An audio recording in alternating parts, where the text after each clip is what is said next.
Bismillahir Rahmanir Rahim. Today I will explain one-dimensional heat equation solution. Here is a partial differential equation. Del T of U is equals to C square into del square U by del X square.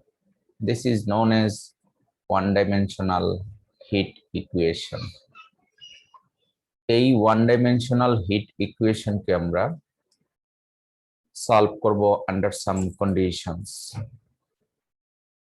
Heat equation or wave equation or transmission line equation or current equation or voltage equation, all sorts of equations satisfy a common phenomena which is sinusoidal phenomena. অর্থাৎ যত রকমের এই equation আছে application based equations, সব ধরনের ইকুয়েশনের সলিউশনই হয়ে থাকে সাইনোসয়েডাল, অর্থাৎ sine cosine wave related. Heat wave, transmission line equations বা কারেন্ট ইকুয়েশন, ভোল্টেজ ইকুয়েশন সবগুলি মোটামুটি একই ওয়েভ মেনটেন করে। সেজন্য আমাদের সলিউশনটা মোটামুটি সহজ হয়ে যায়। একই রকম সলিউশন আমরা রিপিটেডলি করে থাকি। এখানে একটি প্রশ্ন থাকতে পারে, why this sort of equations are known as heat equation. One dimensional heat equation কেন বলা হয়? অ্যাকচুয়ালি ডাইমেনশন এখানে আমরা যদি খেয়াল করি, একটি ভেরিয়েবল আছে এক্স, যদি তার সাথে এই টাইপের আরেকটি ওয়াই এর ফাংশন থাকতো ঠিক এই পোর্শনেরই, তাহলে হতো আমাদের টু ডাইমেনশনাল হিট ইকুয়েশন বা হিট ফ্লো। ঠিক আছে, হিট ইকুয়েশন অথবা ওয়েভ ইকুয়েশন সব ধরনের ইকুয়েশনের সাথে টাইম প্যারামিটারটা থাকতে হয়, টাইম ছাড়া ইকুয়েশন গুলি হয় না। আর একটা ডাইমেনশন আছে বলি, দ্যাট ইজ শুধু এক্স ভেরিয়েবলটা আছে বলে এদেরকে ওয়ান ডাইমেনশনাল হিট ইকুয়েশন বলা হয়ে থাকে। তো পরবর্তীতে যারা এই ডিফারেনশিয়াল ইকুয়েশন নিয়ে লেখাপড়া করে তাদেরকে কিন্তু আমরা multi dimensional heat equation, specially three dimensional heat equation, আর থ্রি ডাইমেনশনাল হিট ইকুয়েশন যখন কনসিডার করা হয় তখন হিটটার তিন দিক থেকে, that is length, breadth, height, তিন দিক থেকেই অ্যানালাইসিসটা ইজি হয়। আমরা কিন্তু এখানে দেখাচ্ছি শুধুমাত্র একটা এজ, এক প্রান্ত থেকে আরেক প্রান্তে হিট ট্রান্সফার হচ্ছে, এক দেয়াল থেকে আরেক দেয়াল। আর এই এক্স ডিস্টেন্সে আমরা হিট দেখাবো।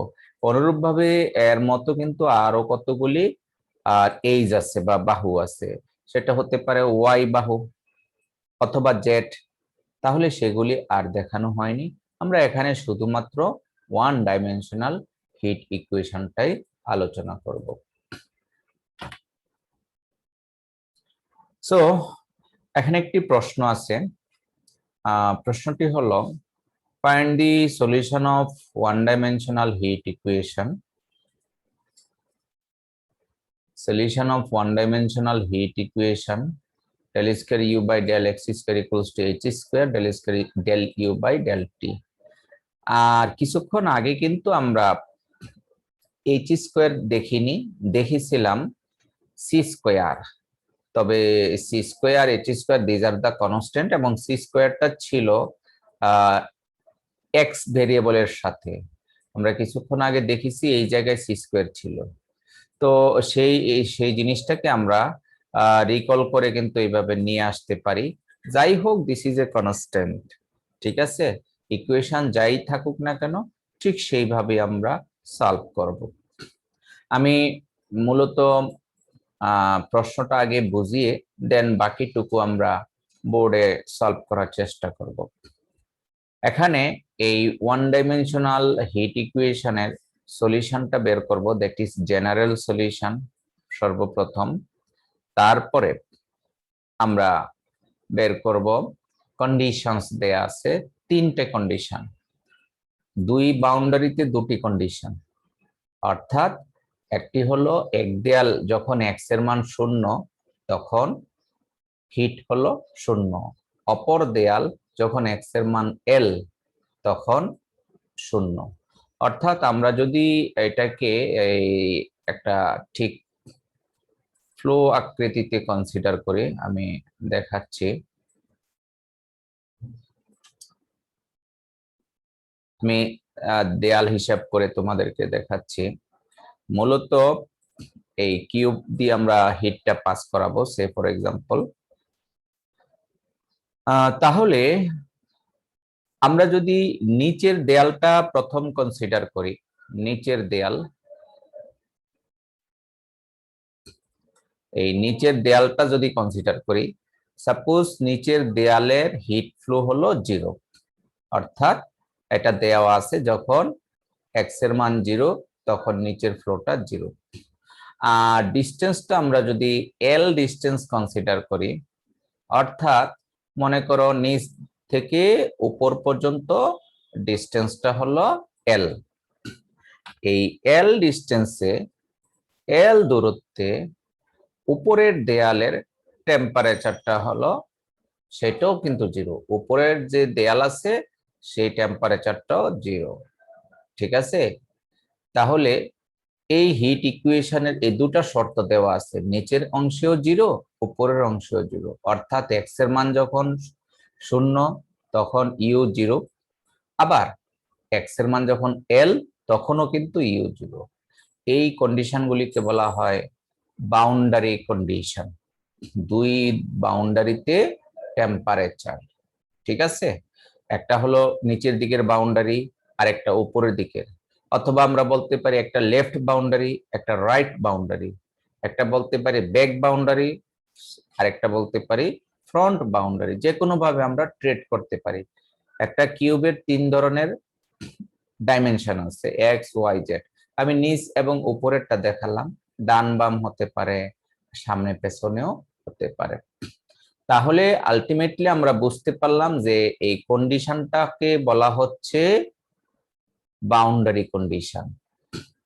আরো একটি কন্ডিশন দেওয়া আছে, এই কন্ডিশনটাকে বলা হয় যখন টি 0, টি যখন 0 অর্থাৎ initially there is a heat, এবং সেই সমীকরণটা হলো sine of pi x by L. আমরা যেহেতু হিট ইকুয়েশন সলভ করব, তাই ইনিশিয়াল একটা কন্ডিশন দেওয়া আছে। ইনিশিয়াল কন্ডিশন কি, যখন টি সমান 0, ইউ সমান সাইনোসয়েডাল ফাংশন দেওয়া আছে। এই কন্ডিশনটাকে বলা হয় ইনিশিয়াল কন্ডিশন। তার মানে আমরা দুই ধরনের কন্ডিশন পেলাম। এই এদিকে যে কন্ডিশনটা পেলাম সেটার নাম হলো বাউন্ডারি কন্ডিশন, বাউন্ডারি কন্ডিশন, এই কন্ডিশনটা। আর আরেকটা কন্ডিশন পেলাম, তাকে বলা হয় initial condition, INITIAL, initial condition. তাহলে আমরা আশা করি প্রশ্নটা বুঝতে পেরেছি যে কোনটা ইনিশিয়াল কন্ডিশন আর কোনগুলো বাউন্ডারি কন্ডিশন। এক্স এর ভ্যালু যেগুলি দেয়া আছে, এক্স এর মান 0 এবং এল, সেগুলি হলো বাউন্ডারি কন্ডিশন। আর টি এর মান যেহেতু 0, তাই এটাকে বলা হচ্ছে ইনিশিয়াল কন্ডিশন। এই কন্ডিশনস গুলির সাপেক্ষে আমাদের হিট ইকুয়েশনটা সলভ করতে হবে। তো ঠিক আছে, আমি মূলত যে স্লাইডে প্রবলেমটা খুব সংক্ষিপ্তভাবে করা হয়েছে, এটাই আমি বোর্ডে ইন ডিটেলস আলোচনা করব। চলো আমরা বোর্ডে যাই।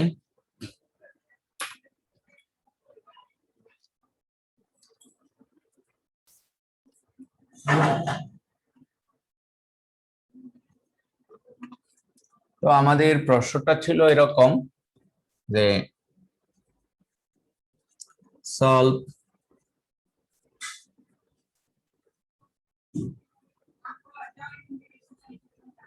One dimensional heat equation. মূলত ওয়ান ডাইমেনশনাল হিট ইকুয়েশন এটা del u by del t is equals to c square into del square u by del x square। আবার c square কে যদি 1 by h square দ্বারা shift করা হয়, constant c অথবা h এগুলি constant, তাহলে এই এইচ স্কোয়ারটা এখানে বসানো যায়, যা প্রশ্নটার মতো একই জিনিস। সো মেইন ইকুয়েশনটা হলো del u by del t equals to c square into del square u by del x square. Solve one dimensional heat equation this for which conditions গুলি কি কি, যে u 0t is equals to u lt is equals to 0. আমি বলেছিলাম এই কন্ডিশনকে বলা হয় boundary condition. এই কন্ডিশন গুলিকে বাউন্ডারি কন্ডিশনস বলা হয়। আর and u x0 is equals to sine of pi x by L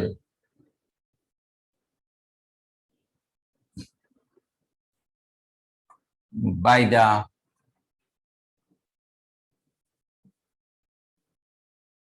method of variables separable.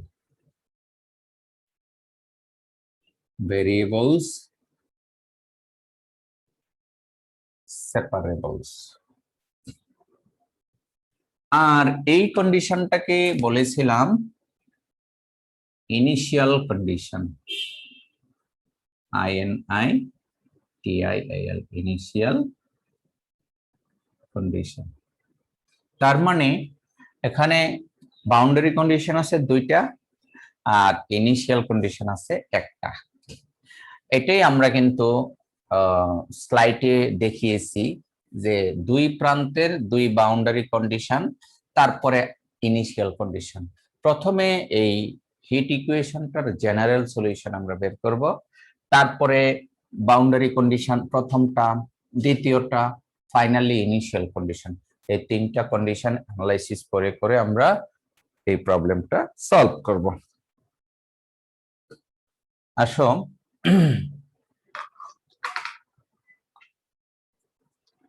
solution.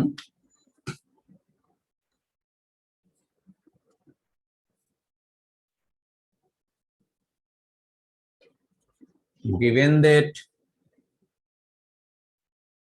del t of u is equals to c square del square u by del x square. Suppose it is equation number 1.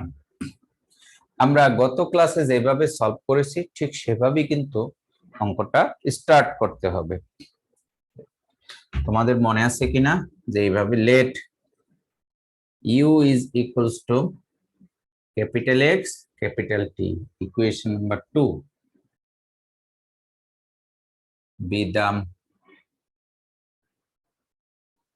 solution of equation 1,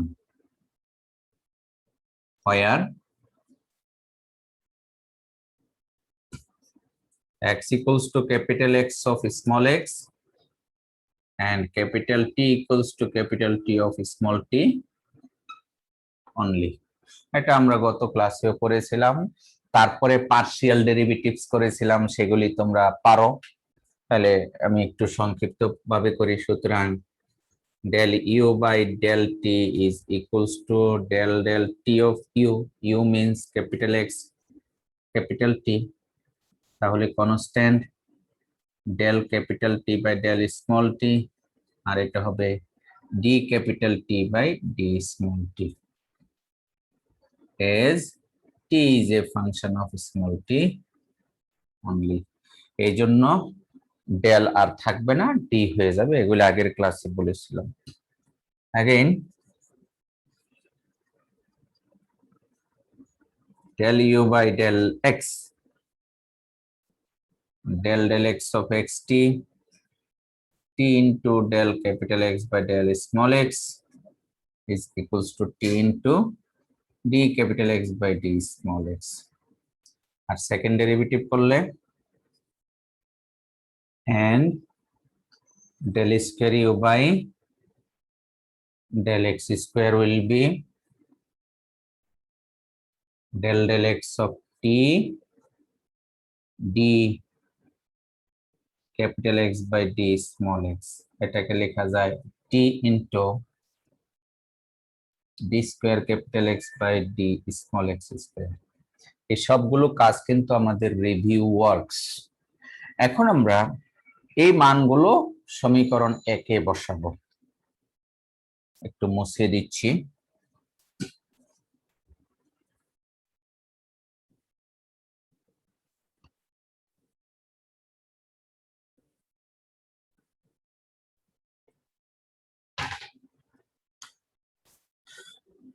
Therefore, equation 1 implies that যে এক number equation del u by del t এর মান আমরা পেয়েছি capital x d capital T by d small t is equals to c square capital T into d square capital X by d small x square।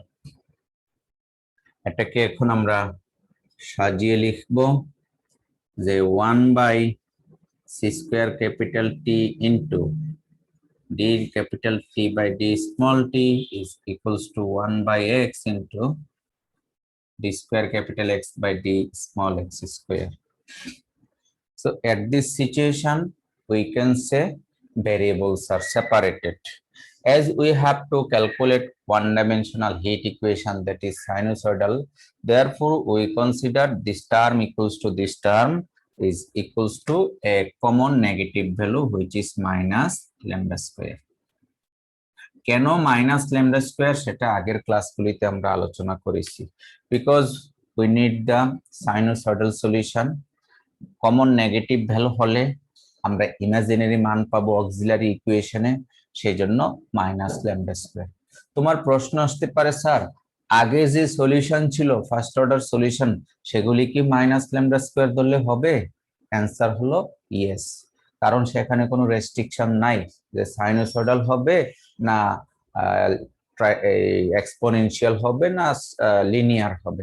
But এখানে যেহেতু condition আছে তাই আমরা এটা নিয়ে নেব।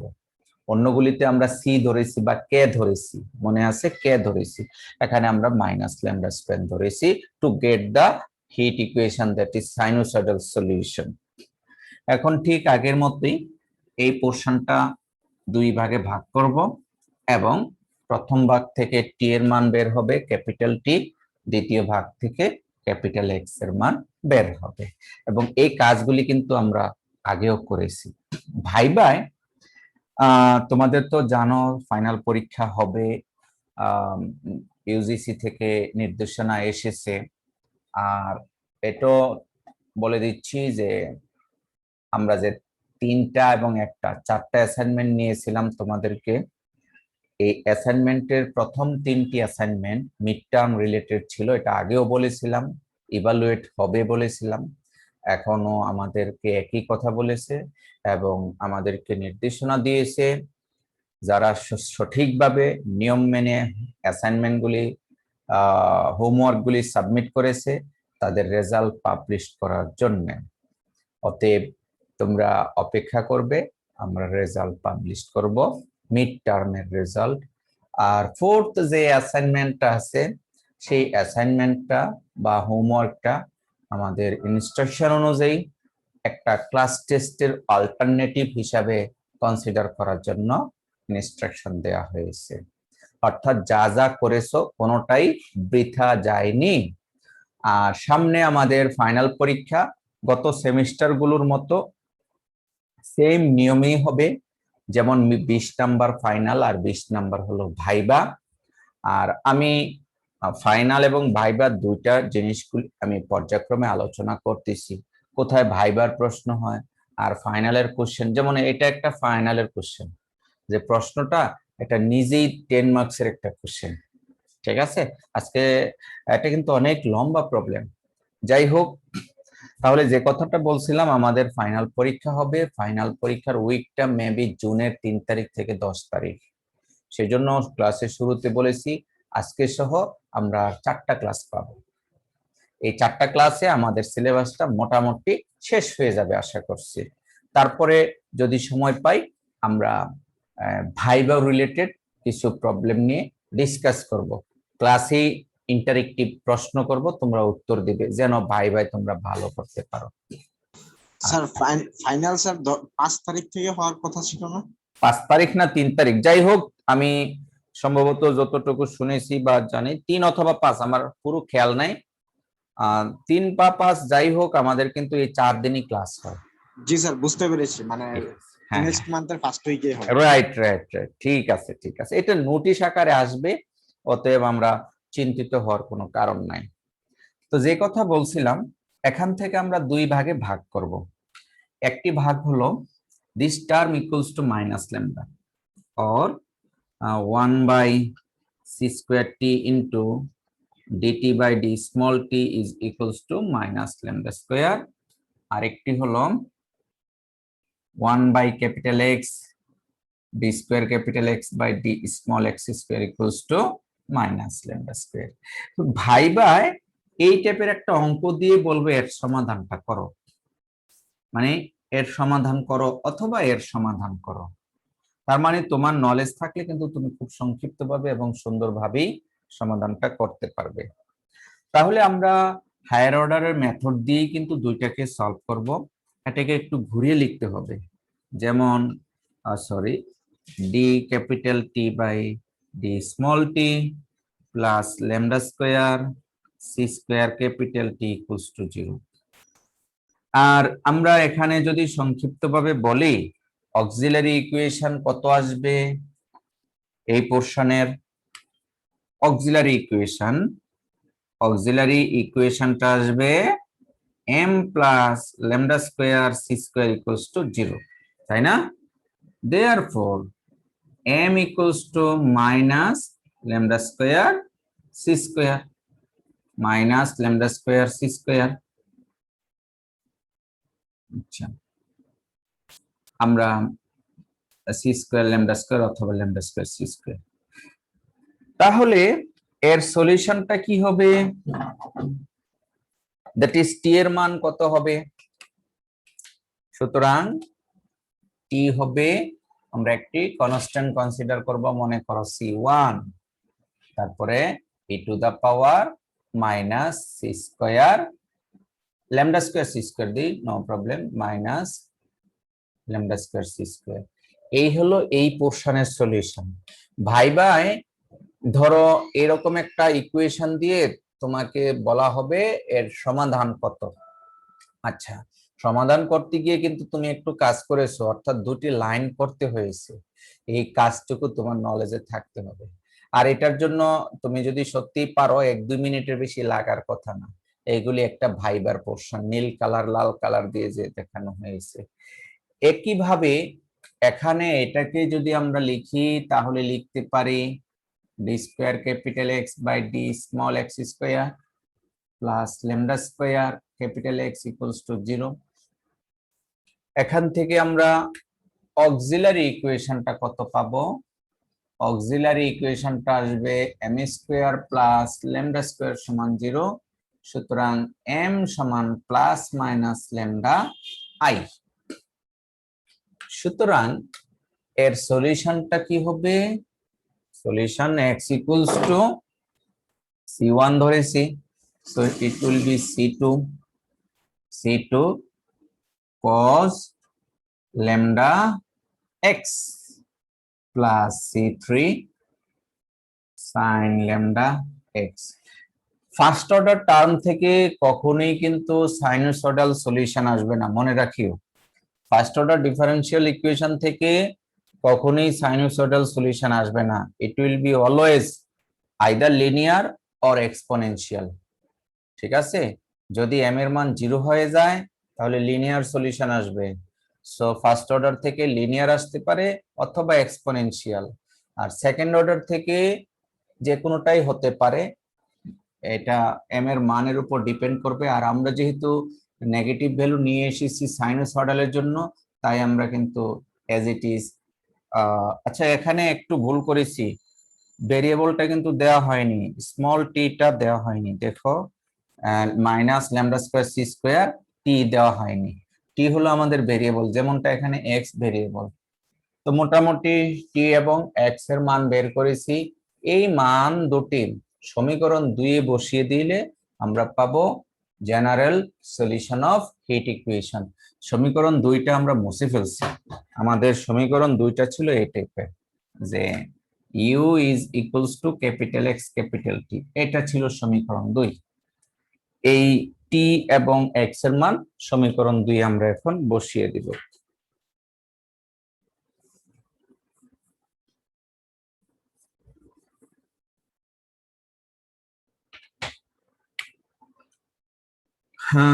Therefore, equation 2 implies that u is equals to xt, দুইটা গুণ আকারে লিখে নিলে হয় c1 e to the power minus lambda square c square t into c2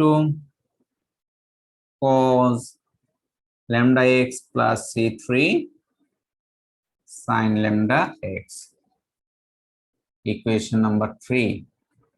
এই 3 নাম্বার ইকুয়েশনটাকে বলা হয় general solution of heat equation.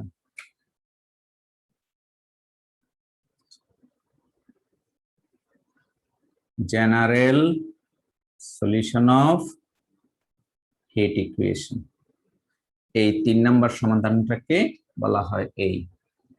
আর আমরা আগেও শিখেছি there are two types of solution, one is general solution, another one is particular solution.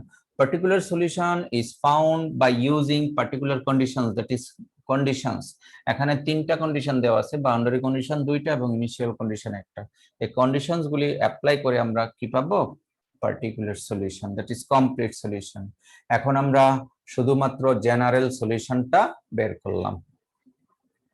আর এই পর্যন্ত wipe ইকুয়েশনের জন্য কিন্তু আমরা বের করেছিলাম ভ্যাকেশনের আগে। সেখানে ওয়াইবের জন্য এই ফাংশনটা এসেছিল সাইনোসয়েডাল, এটাও সাইনোসয়েডাল এসেছিল। এখন আমাদের কেস স্টাডির কাজ শুরু। কেস 1,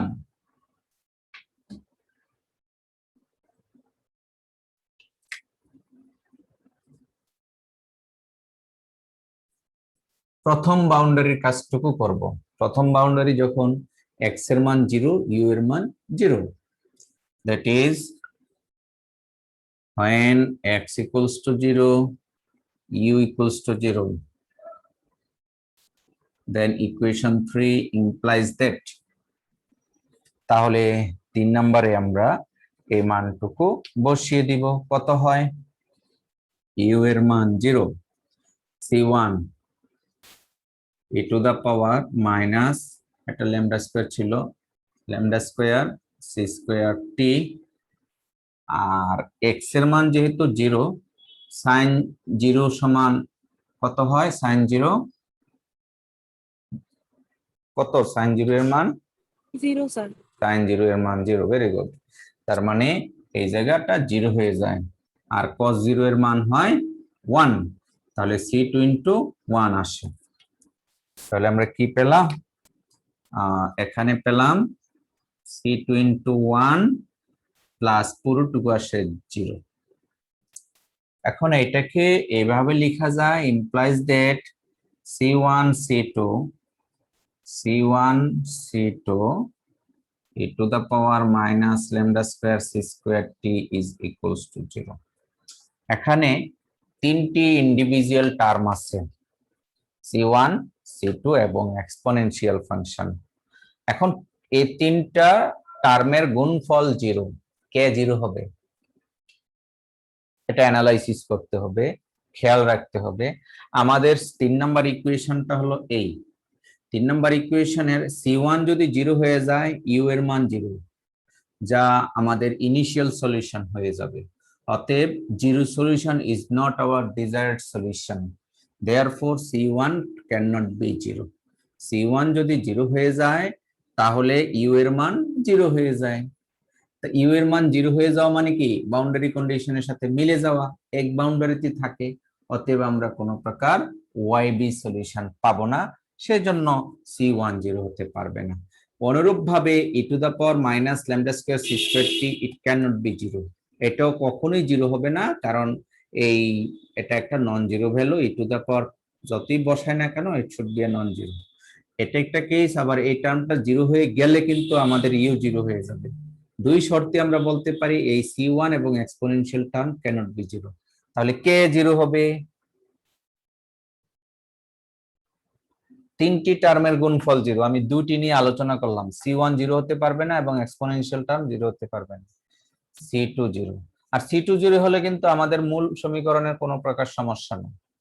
c2 জিরো হলে এই টার্মটা থাকবে না, বাট মূল সমীকরণের কোনো সমস্যা নেই। সো এখান থেকে আমরা লিখব implies that c2 equals to 0 as c1 is not equals to 0 and e to the power minus lambda square c square t is not equals to 0. এই দুইটা টার্ম জিরো হতে পারবে না, জিরো হলেই কিন্তু ইউ জিরো হয়ে যায়, সেজন্য c2 জিরো হবে। আচ্ছা, আমরা পেয়ে গেলাম c2 জিরো। এই মানটা এখন 3 নম্বর সমীকরণে বসিয়ে দিব। So therefore equation 3 implies that u is equals to c2 যদি জিরো হয় তাহলে এই পুরো টার্মটুকু জিরো হয়ে যায়। এই পুরো টার্মটুকু জিরো হয়ে গেলে থাকে কি c1 c3, থাকে c1 c3 e to the power minus lambda square c square t, আর কি থাকে sin lambda x, sin lambda x। এই হলো ইকুয়েশন নাম্বার 4। তাহলে c2 এর মান 0 বসিয়ে আমরা পেলাম c1 c3 e to the power minus lambda square c square t R sin lambda x। আমরা একটি কেস আলোচনা করে সমীকরণ মডারেট করে 4 নম্বর ইকুয়েশন পেলাম। এখন আমাদের আরো কিন্তু দুটি কন্ডিশন আছে। এখন আমরা দ্বিতীয় কন্ডিশন অ্যাপ্লাই করব, that is case 2।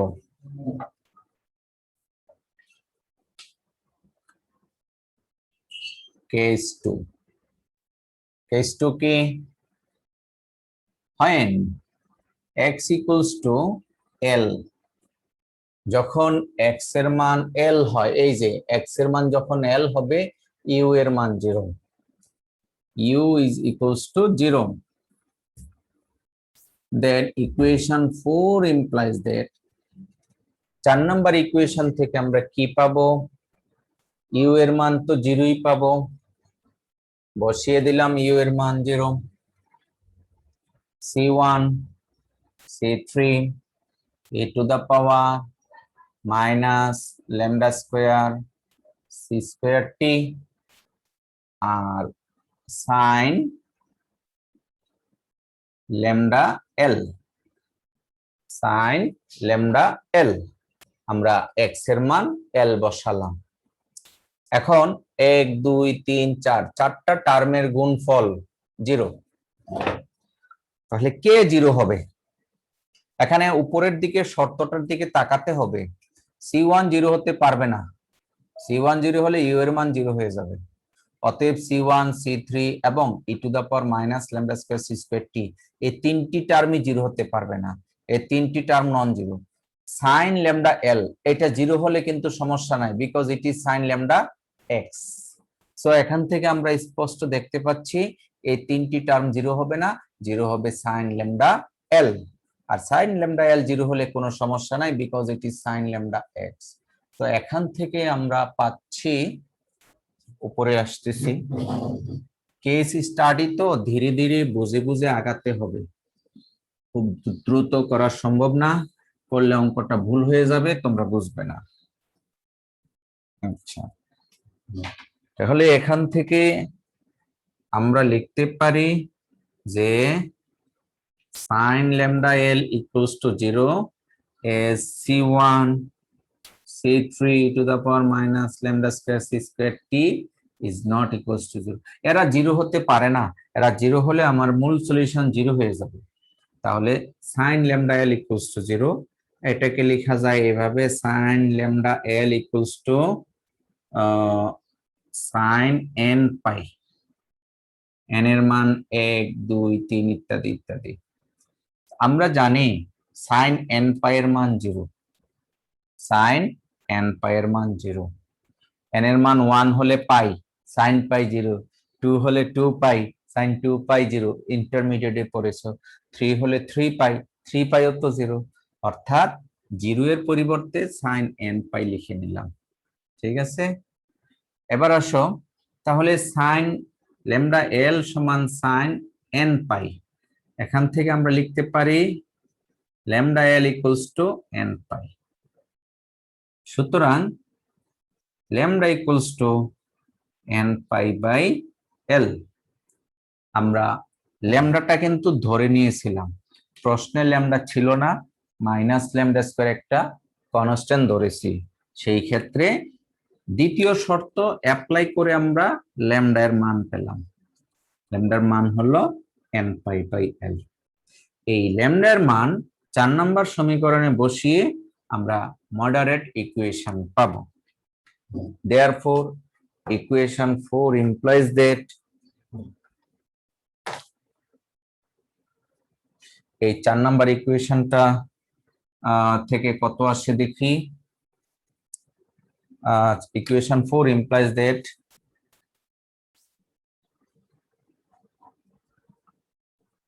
u equals to c1 c3 এগুলি ঠিক থাকবে, আর ল্যামডা এর মান আমরা বসাবো n পাই বাই l। তাহলে এটা হবে মাইনাস তো ঠিক থাকবে, minus n square pi square l square, আর সাথে আছে সি স্কয়ার টি। অনেকগুলো টার্ম এসেছে, আমাদের টার্মটা ছিল e to the power minus lambda square c square t, আর ল্যামডার মান হলো n পাই বাই l, এই জন্য minus n square pi square by l square c square t. আর সাইন ল্যামডা এক্স, ল্যামডার মান হলো n pi by l x. এই নতুন সমীকরণটার নাম হবে সমীকরণ নাম্বার 5। 4 থেকে 5 এর পার্থক্য কি? শুধুমাত্র ল্যামডার মান বসিয়েছি। দুই জায়গায় ল্যামডা ছিল, একটি ছিল এক্সপোনেনশিয়ালের পাওয়ারে আর একটা হলো সাইন ফাংশনের থিটার সহগ হিসাবে। তাহলে এই হলো আমাদের আরো একটু মডারেটেড ইকুয়েশন। আমরা এতক্ষণ বাউন্ডারি কন্ডিশনস দুটি ডিসকাস করে একটি মডারেটেড ইকুয়েশন পেলাম। আমাদের বাকি আছে আরো একটি কন্ডিশন, এটাকে বলা হয় initial condition.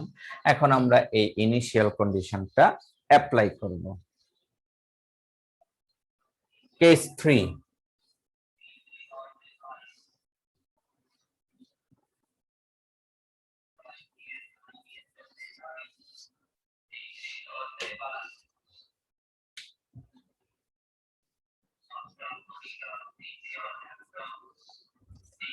when t equals to 0, t এর মান 0 হলে u is equals to sin pi x by l. Then equation 5 implies that, এই শর্তটা আমরা 5 নম্বর সমীকরণে বসাবো। যদি বসাই তাহলে কি হয়, sin pi x by l, sin pi x by l is equals to c1 c3।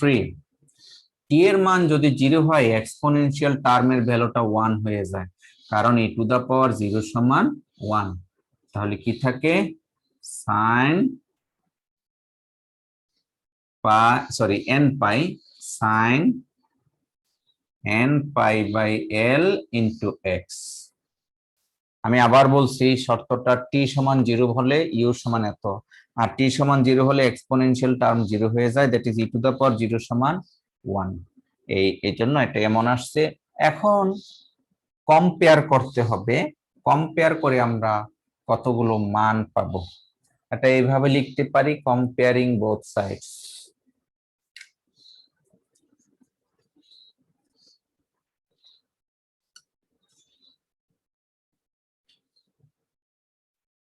উভয় পাশে তুলনা করলে দেখো একটা সাইন ফাংশন অফ এক্স, এটাও কিন্তু sine function of x.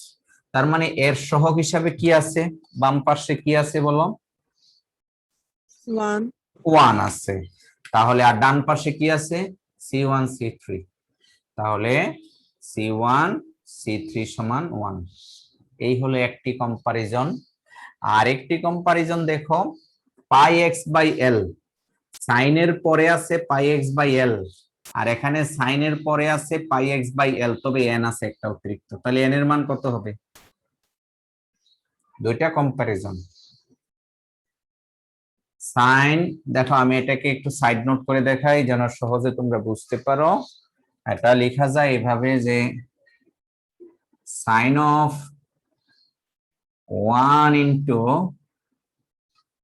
Pi x by l, বাম পাশেরটা। আর ডান পাশে কি আছে?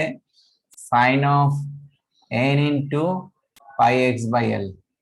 তাহলে কি আমরা বলতে পারি না যে এই এন এর মান 1? এখানে আসলে 1 ছিল না, আমি 1 তৈরি করেছি তোমাকে বোঝানোর জন্য, কারণ ডান পাশে আছে এন। তাহলে আমরা স্পষ্ট বুঝতে পারতেছি যেহেতু পাই এক্স বাই এল, অতএব এন এর মান 1 হবে। সো এখান থেকে আমরা পাচ্ছি যে n ইকুয়ালস টু 1। তাহলে এই কম্পারিজনে c1 c3 এর মান পেলাম 1 এবং n এর মান পেলাম 1। এই মান দুটি এখন 5 নাম্বার সমীকরণে বসিয়ে দিলে আমরা complete solution, that is particular solution পাবো। Therefore, equation 5 implies that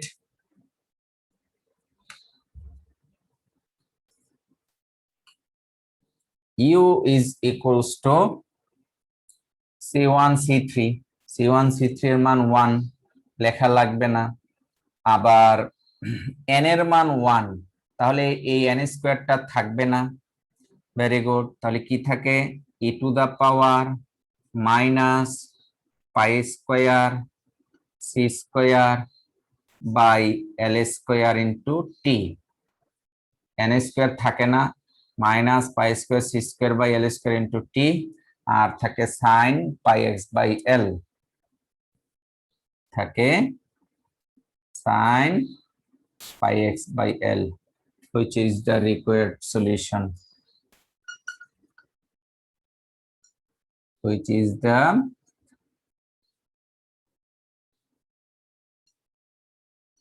required solution, that is complete solution। এই হলো আমাদের অ্যান্সার।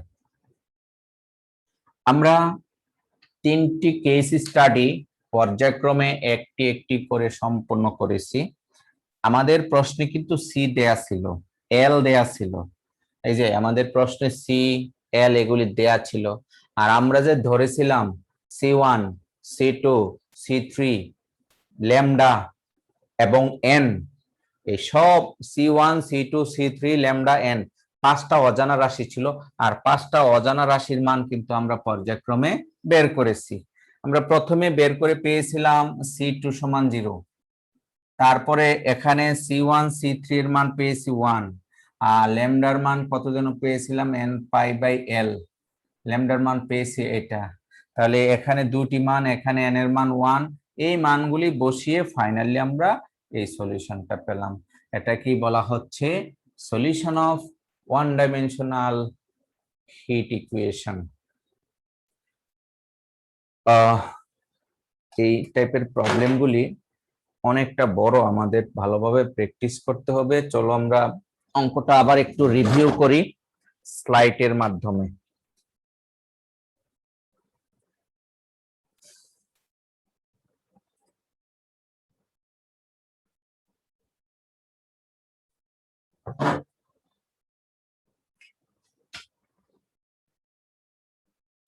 তোমরা স্লাইড দেখতে পাচ্ছ? জি স্যার, দেখা যাচ্ছে। এই স্লাইডের এটা ছিল 3 নাম্বার ইকুয়েশন, ঠিক আছে? এখানে এইচ স্কয়ার হিসেবে ধরেছে, no problem. 1 by h square মানে হলো সি স্কয়ার হিসেবে ধরেছে। তারপরে 1 2 3 এভাবে 3টা শর্তই পর্যায়ক্রমে অ্যাপ্লাই করা হয়েছে। তো প্রথম শর্ত অ্যাপ্লাই করে C2 এর মান 0 পাওয়া হয়েছে। এই C2 এর মানটা বসানো হয়েছে সমীকরণ 3-এ, আর সমীকরণ 3-এ বসিয়ে নতুন যে সমীকরণ আসছে এটা হলো সমীকরণ নাম্বার 4। এরপরে দ্বিতীয় কেস হলো যখন x এর মান L, u এর মান 0, আর এটা 4 নম্বর সমীকরণে বসিয়ে ক্যালকুলেশন করে একটি রিলেশন পাওয়া হয়ে গেছে, সেখান থেকে ক্যালকুলেশন করে আমাদের ল্যামডার মানটা বের করা হয়েছে। আর এখানে ল্যামডা না ধরে এই প্রবলেমে এই -p² ধরা হয়েছিল কমন নেগেটিভ ভ্যালু। একটু দেখাই, এখানে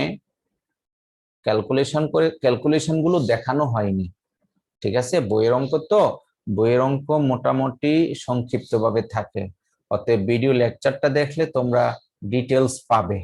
সো এখানে -p² কমন ভ্যালু ধরেছিল, সেই ক্ষেত্রে ক্যালকুলেশন করে এই p এর মান বের করা হয়েছে n π/l। একই রকম জিনিস বের হয়েছে এই যে p এর মান n π/l। তারপরে মানটুকু বসানো হয়েছে 4 নম্বর সমীকরণে, বসিয়ে নতুন সমীকরণ 5 ধরা হয়েছে। এবং পরবর্তীতে লাস্ট যে কন্ডিশনটা আছে সেই কন্ডিশনটা অ্যাপ্লাই করা হয়েছে, দ্যাট ইজ ইনিশিয়াল কন্ডিশন।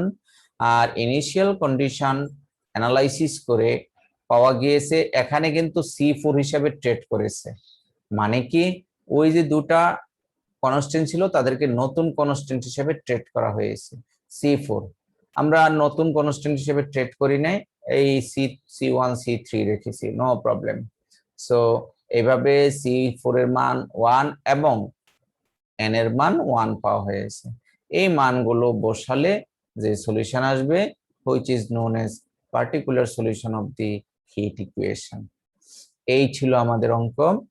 আমরা আশা করি তোমরা বোর্ডে যেভাবে ভেঙে ভেঙে করে দিয়েছি ঠিক এভাবেই তোমরা প্রোগ্রেস হবে, তাহলে জিনিসটা ক্লিয়ার হবে তোমাদের কাছে। আমি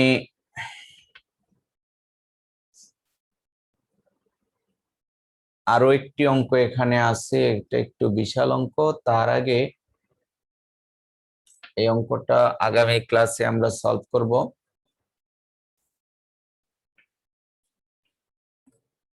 তাহলে এতক্ষণ আলোচনা করলাম হিট এবং ওয়েভ ইকুয়েশন সলিউশন দেখালাম। এখন ওয়ান ডাইমেনশনাল রেডিও ইকুয়েশনস দুইটি, number 1 -del v/del x = L * del I/del t, number 2 -del I/del x = C * del t of b। এটাকে ফার্স্ট অর্ডার কারেন্ট ভোল্টেজ ইকুয়েশনও বলা হয়ে থাকে। আমরা এই দুটি ইকুয়েশন থেকে second order transmission equation, that is second order যে কারেন্ট ভোল্টেজ ইকুয়েশন, সেটা আমরা জেনারেট করতে পারি। কিভাবে জেনারেট করতে পারি সেটা যদি আমরা একটু রিঅ্যারেঞ্জ করি, যেমন দেখো 1 নাম্বার থেকে আমরা এটাকে x এর সাপেক্ষে ডিফারেন্সিয়েট করতে চাই, that is del x of minus del v/del x is equals to del x of L del I/del t।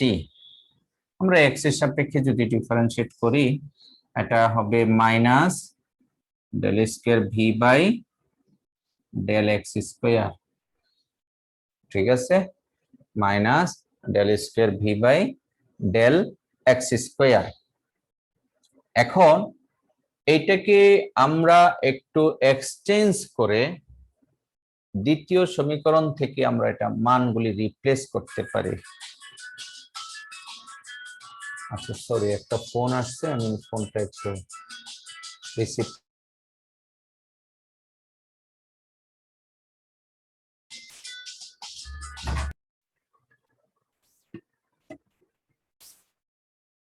এখন এটাকে আমরা একটু রিপ্লেস করতে পারি, এল তো কনস্ট্যান্ট, এলটাকে বাইরে বের করলাম, আর এটাকে ঘুরিয়ে এইভাবে লিখতে পারি del t of del I/del t, del I/del x।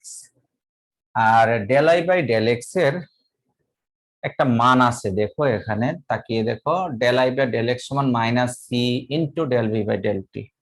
তাহলে আমরা এটা একটু ঘুরিয়ে এটা এইভাবে লিখতে পারি, L del del t of minus c into del v by del t. তাহলে যে সমীকরণটা পেলাম এটা এই পাশে লিখি যে মাইনাস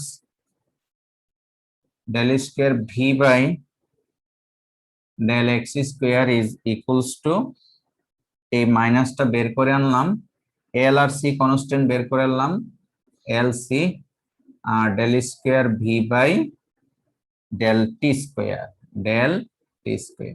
মাইনাস দুটা কাটা গেলে আমরা পাচ্ছি del square v by del x square সমান L C del square v by del t square.